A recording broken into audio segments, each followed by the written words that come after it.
2016 সালে আমাকে যখন সভাপতি করা হয়, আবুল হাশেম বক্করকে যখন সাধারণ সম্পাদক করা হয়, বিএনপি কি তখন ক্ষমতায় ছিল না। এই যে 2007 সালে যখন মঈনুদ্দিন ফখরুদ্দিন যখন বাংলাদেশের মানুষের টুটি চেপে ধরেছিল, তখন আমরা ক্ষমতায় ছিলাম না।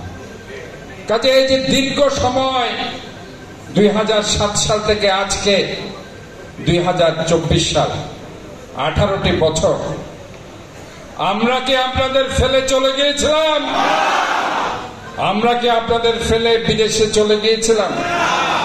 আমাদেরও তো সেই সম্পদ ছিল, আমাদেরও তো পরিবার ছিল, আমাদেরও তো ধন সম্পদ ছিল, সবকিছু ছিল। শুধুমাত্র দলের টানে আপনাদের অসহায় মুখ যখন আমাদের কাছে চোখের সামনে ভেসে ওঠে, তখন আমরা এই মায়া মমতা ত্যাগ করতে বাধ্য হচ্ছি।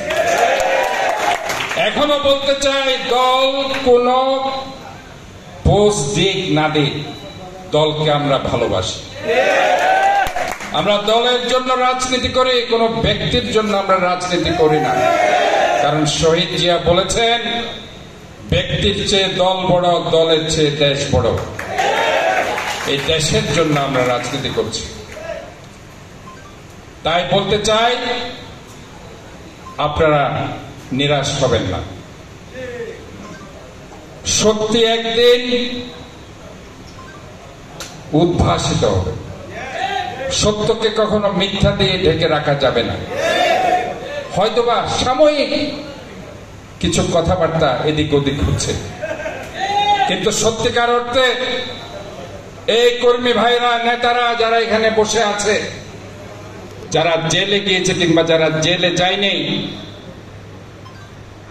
তারাই একমাত্র বলতে পারবে চট্টগ্রাম মহানগর বিএনপি 2007 সাল থেকে 2024 সাল পর্যন্ত কিংবা 2016 থেকে 2024 সাল পর্যন্ত নেতা কর্মীদের পাশে ছিল কি ছিল না। কাজেই নিরাশ হওয়ার কিছু নেই।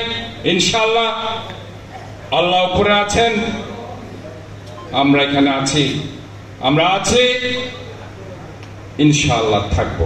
ধন্যবাদ। আমি আপনাদের এখানে যারা কষ্ট করে এসে